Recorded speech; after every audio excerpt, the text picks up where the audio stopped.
Tenemos el libro de Hebreos, continuamos con el libro de Hebreos, capítulo 6. Vamos a leer desde el verso 4 hasta el verso 8. Verso 4 hasta el verso 8. Leemos.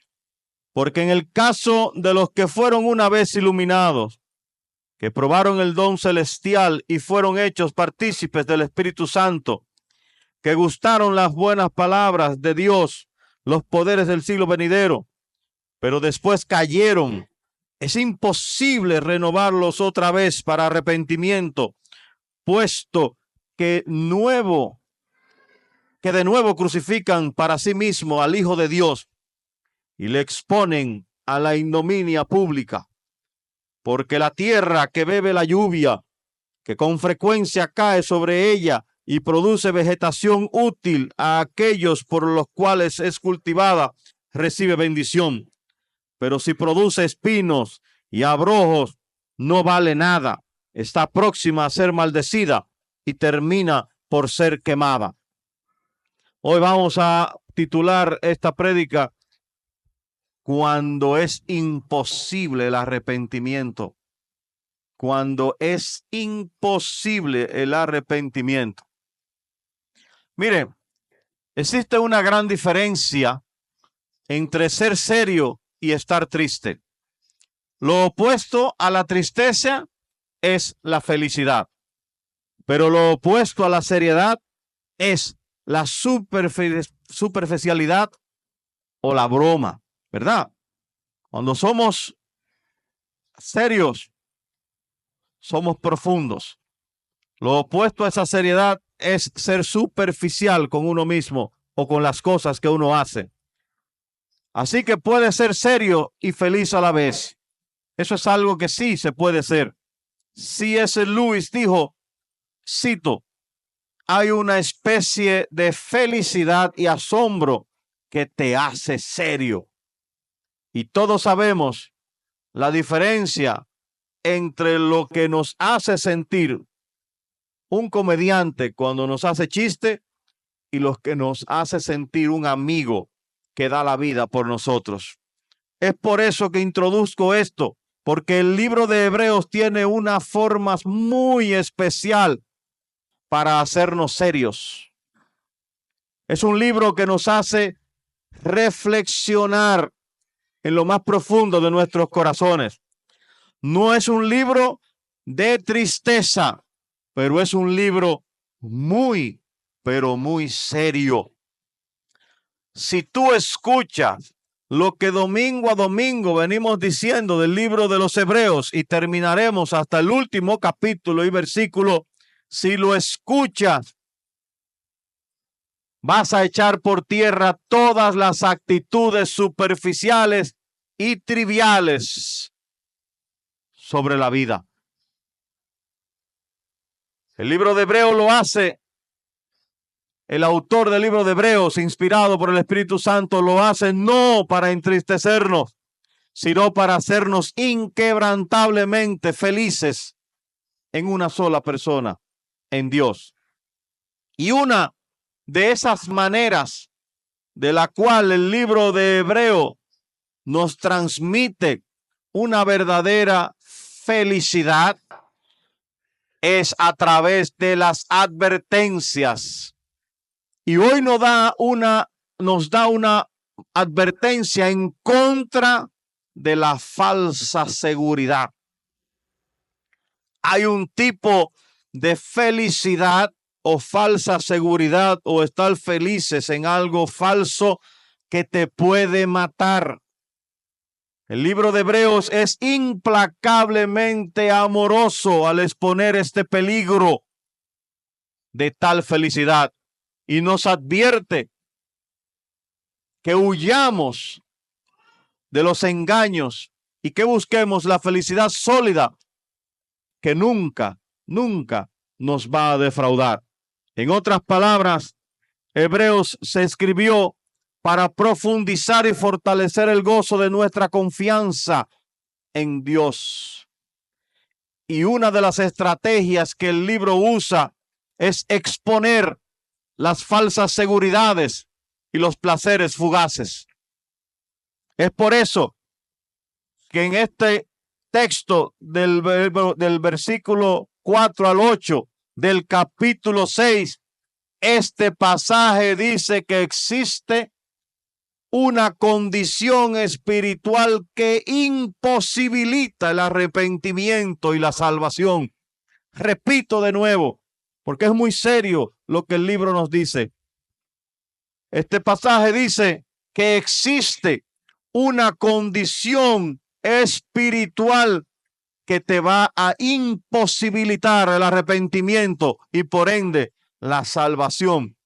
Y dice que esta condición puede parecer en muchos sentidos salvación, pero no lo es. O sea que usted puede creer y estar seguro de que está salvo y tal vez no lo es o no lo está.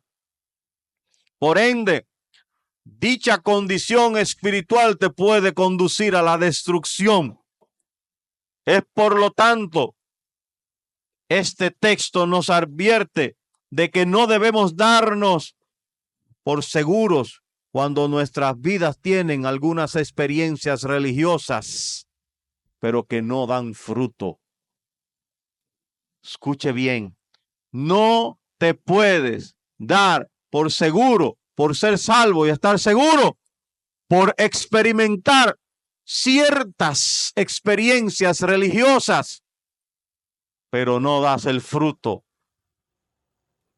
que exige el arrepentimiento genuino. La razón por la que nos muestra esta grave situación es para que huyas de ella y para motivarnos y llevarnos a una tierra firme y a un gozo duradero. Eso es lo que hace Hebreos en estas cosas. Si analizamos el capítulo 6, en el verso 1, esa línea de pensamiento, esas expresiones que se vienen dando desde el capítulo 1, dice claramente, avancen hacia la madurez. Y eso fue uno de los temas de predicación. Avancen hacia la madurez. Pero el versículo 3 dice bien claro, y haremos esto si Dios lo permite. Entonces, los versículos que estamos analizando del 4 al 8 ilustran que hay una absoluta dependencia de Dios al mostrar que existe una situación en la que el arrepentimiento y el avance hacia la madurez son imposibles. Y dado esto, deberíamos de estremecernos ante la perspectiva de que encontremos algunos de estos o algunos de ustedes o yo mismo en una situación donde no comprendamos que dependemos absolutamente de Dios soberano o de la soberanía de Dios y la voluntad de Él. Entonces nos preguntamos, hermanos, ¿qué es esto? ¿Qué es esta situación donde el arrepentimiento es imposible? Imposible. Vemos otra vez, pero vamos a ver un punto importante en la primera parte, en los versos del 4 al 6. Porque a los que una vez fueron iluminados, gustaron el don celestial, fueron hechos partícipes del Espíritu Santo, gustaron de la buena palabra de Dios y de los poderes del siglo venidero, y luego recayeron, es imposible renovarlos de nuevo para arrepentimiento, ya que de nuevo crucifican para sí mismo al Hijo de Dios y lo exponen a vituperio o vergüenza, en otra palabra. La situación es la siguiente en estos dos versos. Primero, alguien presenta a alguien o a un grupo individual o muchas personas que reciben que grandes bendiciones y que tienen unas expectativas religiosas elevadas. El segundo grupo que presenta aquí, o puede ser la misma persona, o esa misma persona que recibe esas bendiciones elevadas y esas expectativas religiosas, se aparta y al hacerlo vuelve a crucificar al Hijo de Dios, exponiéndolo a vergüenza pública. Y tercero, hay una imposibilidad de renovar a esa persona al arrepentimiento. Esto es grave, hermanos. Es grave y tenemos que ver estas partes porque la Biblia, todo el consejo de Dios es para exhortarnos, corregirnos y redarguirnos. ¿Qué es lo que vemos primero entonces? Veamos estas tres partes o estas tres situaciones. Hay grandes bendiciones y elevadas experiencias religiosas. Lo primero que dice aquí es que esa persona es iluminada. Se le presenta el Evangelio, se le presenta la Biblia, la escucha, la lee. Se somete a esos niveles de estudio. Participa de grupos pequeños, células, lo que tú quieras, los domingos en la iglesia. Pero luego, segundo, hay una persona que pudo haber gustado del don celestial y hacerse partícipe del Espíritu Santo. Partícipes del Espíritu Santo. ¿Qué pasa con eso? Bueno, hay personas que pueden ver todas las manifestaciones de dones en otras personas o en la iglesia o en otra parte. Pueden ver los milagros y las conversiones que el Espíritu Santo hace a muchas personas.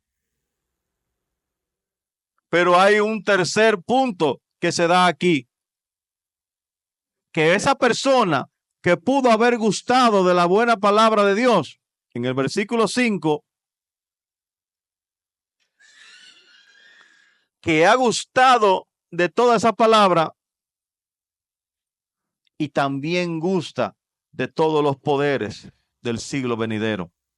Son cosas que tienen que ver, como dice el versículo 5 y el versículo 4 del capítulo 2 que voy a leer. Si me prenden la luz de aquí arriba, por favor.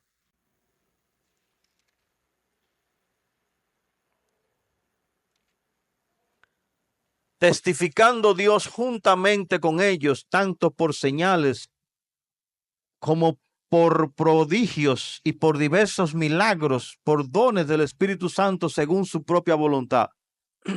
Eso significa que probaron los poderes de los bienes venideros. Señores, mucha gente anduvo con Jesús. En la alimentación, en una de las alimentaciones hay 4,000 varones alimentados con un milagro de los panes y los peces. Vieron todas esas cosas. Esa es la primera forma que vemos aquí. Grandes bendiciones, han visto grandes bendiciones, han gustado de la palabra de Dios, han visto elevadas experiencias religiosas, gente convirtiéndose, milagros haciendo el Señor por a través del Espíritu Santo. Ese es el primer escenario. ¿Cuál es el segundo escenario? A pesar de todas estas experiencias y bendiciones, esta persona luego se aleja. Verso 6 dice, es decir, que esta persona se aparta de Cristo. Dice, pero después cayeron en la parte primera. Quiero que se queden con eso. Vieron las bendiciones, ven los milagros y dice aquí, pero después cayeron. Se aparta de Cristo, se aparta del Espíritu Santo, se aparta de la palabra, se aparta de todas esas bendiciones y prodigios y señales que Dios hace a través del Espíritu Santo.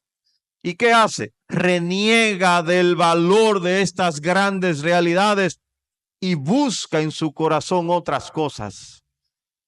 Entonces el efecto de este cambio, ¿qué es? Es crucificar de nuevo y exponer a Cristo a una vergüenza pública. ¿Y por qué se llama esto una recrucifixión de Cristo? Bueno, vamos a ver dos razones. Una, Cristo fue crucificado para purificar y para santificar a su pueblo. Hebreos 13:12 dice, también Jesús padeció fuera de la puerta para santificar al pueblo mediante su propia sangre.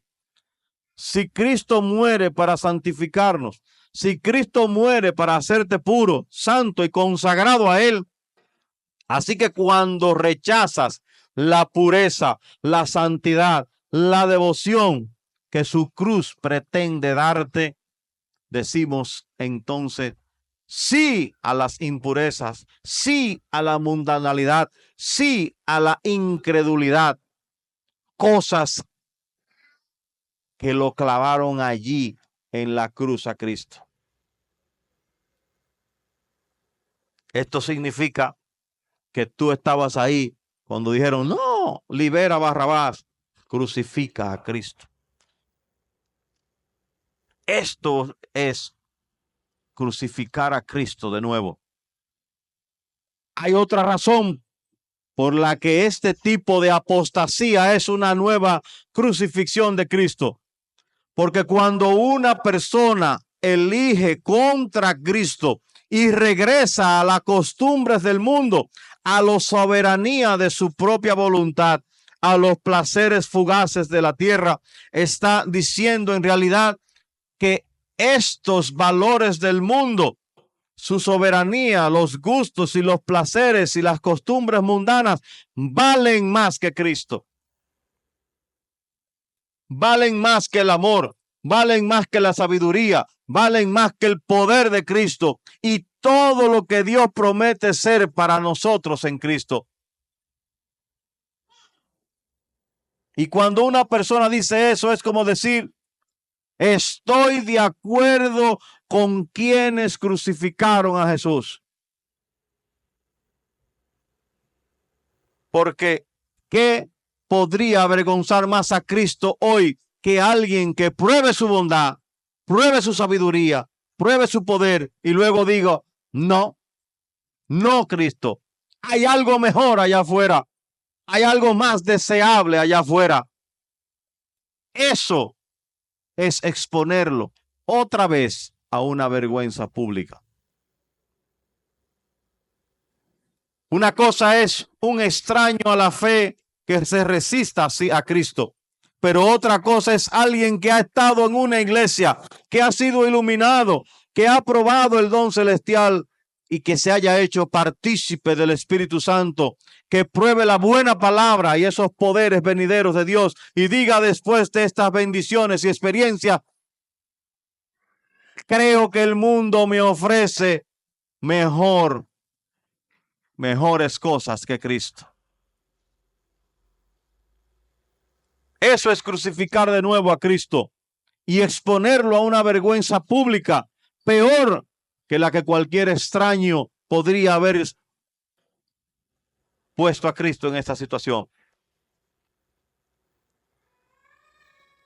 Y en ese verso entonces, en el verso 6, en la segunda parte dice, es imposible renovarlos otra vez para arrepentimiento. Esto nos lleva a la conclusión de que es imposible renovar a tal persona otra vez al arrepentimiento. Veamos una ilustración. Leemos el verso 16 y 17 del capítulo 12 de Hebreos. Dice, de que no haya ninguna persona inmoral ni profano como Esaú, que vendió su primogenitura por una comida. Porque sabéis que aún después, cuando quiso heredar la bendición, fue rechazado pues no halló ocasión para el arrepentimiento, aunque lo buscó con lágrimas. Esa es una advertencia similar. Se dice aquí que no halló ocasión para el arrepentimiento, aunque lo buscó con lágrimas. Ahora bien, yo sé que muchos están con la cara y preguntándose, ¿entonces Dios rechaza un arrepentimiento genuino? No, Dios no rechaza. Nunca lo va a rechazar. No cometas el error de pensar que en esta ilustración Esaú se arrepintió genuinamente y fue rechazado por Dios. No, Dios no rechaza un arrepentimiento genuino. El texto dice claramente que no halló lugar para el arrepentimiento, que en otras palabras dice no pudo arrepentirse. Estaba tan endurecido su corazón que solamente lo único que él clamaba era que recibir las bendiciones de su padre, los bienes de su padre, pero su corazón, dice el verso 16, era inmoral e impuro. Esaú ilustra lo que el escritor de Hebreos tiene bien claro en el capítulo 6, verso 6, cuando dice que es imposible renovar a estas personas para el arrepentimiento. Aquí está la aterradora perspectiva detrás de todas las advertencias de este libro. No desviarse. No te desvíe. Mira a Cristo, te dice este libro. Mira, pon atención a Jesús. Exhorta mutuamente cada quien. ¿Para qué? Para que no tengas incredulidad y descuido. ¿Por qué? ¿Existe entonces algo realmente en juego en nuestras vidas? Bueno, sí, existe la posibilidad de que tú y yo, que creemos ser elegidos, llamados y justificados, caigamos en un lento proceso de indiferencia y endurecimiento y finalmente nos desviemos del camino de Dios. Rechazando a Cristo y exponiéndolo nuevamente a vergüenza pública. De hecho, podríamos llegar a un punto donde no hay retorno para nosotros porque hemos sido complacentemente abandonados por Dios. Esto es lo que significa esa palabra imposible en el verso 6. Eso debiera de impulsarte a buscar la misericordia de Dios todos los días en tu vida. Y devuelve otra pregunta, predicador. ¿Puede uno ser participante de toda la palabra, de todos los bienes y de todas las bendiciones de Dios y no ser justificado? Sí, existe esa posibilidad. Esta pregunta es la que todos nos hacemos. Si la persona que se aparta fue realmente salva, justificada, llamada y nacida de nuevo, ¿puede uno entonces experimentar y ser partícipe del Espíritu Santo, de la palabra y de los poderes de todo Dios o de los poderes venideros sin ser justificado? Eso es una pregunta que nos hacemos. En otras palabras, enseña este texto que uno puede perder su condición de verdaderamente salvo y perderse. O enseña que uno puede tener esas experiencias de la palabra, de la iluminación y nunca haber sido salvo. Tenemos que ver bien claro esas dos cosas porque son impactantes y aleccionadoras esas palabras. ¿Y cuál es la verdadera? ¿Puede un salvo, siempre salvo, perder su salvación? ¿O puede alguien ser iluminado, gustar del poder venidero y del Espíritu Santo y no ser salvo? Sin debilitar la seriedad ni la advertencia de estos versículos, quiero argumentar que es posible tener todas estas bendiciones, experimentar todas las cosas religiosas y no ser justificado, ni ser nacido de nuevo, ni ser salvo. Oh, predicador, ¿y por qué me dices eso? Nos lo explica la misma Biblia. Analicemos los versos 7 y 8 para que vean. En los versos 7 y 8 se nos explica la condición de aquellos que se apartaron. Después de que en el verso 6 dice que el arrepentimiento es imposible para los apóstatas, mire lo que dice el verso 7 y 8. Dice lo siguiente: porque la tierra que bebe la lluvia que muchas veces cae sobre ella. ¿Qué es esta lluvia? Este beber la lluvia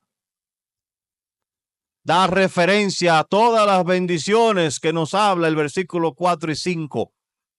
La luz, el Espíritu Santo, la palabra y los poderes. Y dice, y produce hierba útil a aquellos por quienes es cultivada, recibe de bendición de Dios. Pero si produce espinos y abrojos, es inútil y está próxima a ser maldecida y termina siendo quemada. Así que la imagen aquí, ¿cuál es? La imagen no es de un campo que era fértil y que dejó de ser fértil. No. No es un campo que tenía vida y tenía vegetación y luego la perdió. No. La imagen aquí es la de dos tipos de campos diferentes. Uno que es fructífero y el otro que es estéril y maldito. La idea es esta.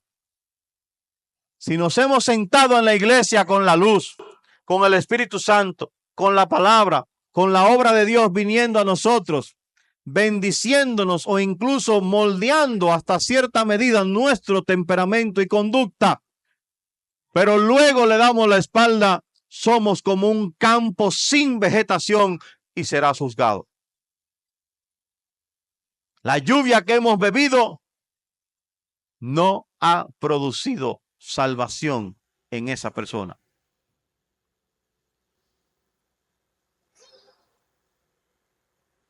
Entonces esa persona será imposible arrepentirla. Ahí no está hablando de alguien que está salvo y que luego se apartó y se le hace imposible. Se está hablando de alguien que ha gustado de todo, que se le ha predicado el evangelio de todas las maneras, que se le ha mostrado la Biblia de todas las maneras y aún así dice, no me interesa, yo hago lo que yo creo y lo que yo entienda, no lo que dice Jesús.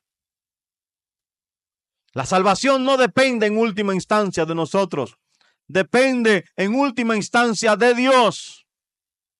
Y concluimos que si una persona se aparta y vuelve a crucificar al Hijo de Dios, nunca ha sido justificada, nunca ha sido salva y su fe no era una fe salvadora.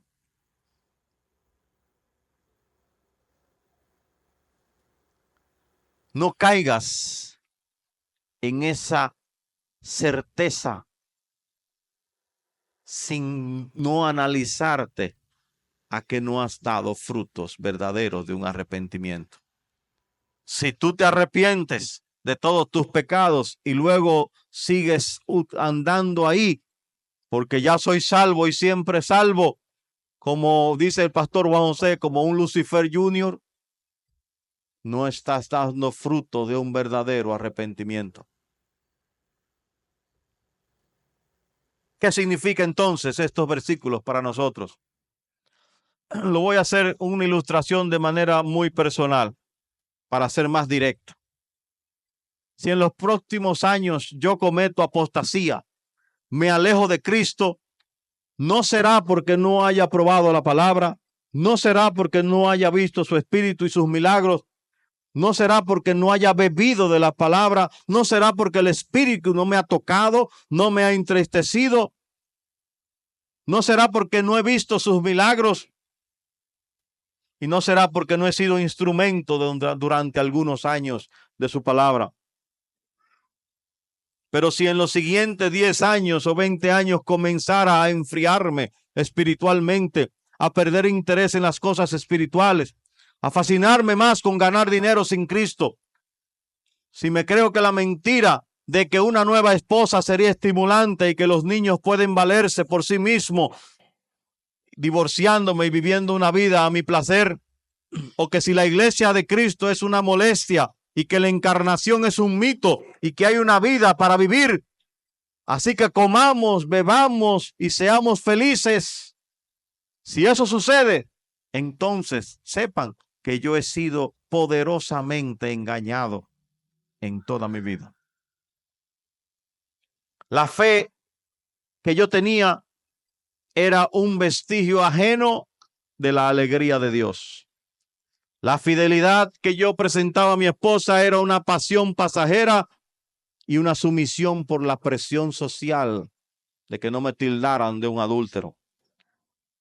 Si mi paternidad fuera el resultado simple y sencillamente de instintos naturales, mi predicación únicamente estuviera impulsada por el amor a las palabras y a las multitudes, y mi oración sería el mayor engaño de todo, simplemente un intento de que Dios me proporcionara los recursos para cubrir mi vanidad. Si esta posibilidad no te hace serio y vigilante en las búsquedas de la alegría eterna, entonces ¿qué lo hará? ¿Qué lo hará? La práctica de esta asombrosa verdad es que ruego una sola cosa: no sean superficiales, sino serios al considerar a Cristo en su mayor gozo. Si realmente depositan su esperanza en Él y únicamente en Él, Él nunca los va a abandonar. No se hagan tardos para oír. Coman el alimento sólido. Esto es una advertencia, hermanos, a no sentarnos aquí en la iglesia y decir: ya yo soy salvo, ya yo soy justificado, ya yo tengo a Cristo, no voy a hacer más nada por el reino de los cielos. Den frutos, dice, frutos dignos de un verdadero arrepentimiento. Conviértanse en cristianos, imitadores de Cristo, no en Lucifer Jr., imitadores del diablo. Porque va a llegar un momento que si siguen el camino de su propio corazón, no habrá retorno para un arrepentimiento nuevamente. Y han crucificado a Cristo. Y dice Pedro que aquel que fue iluminado y se aparta es como un perro que come su propio vómito.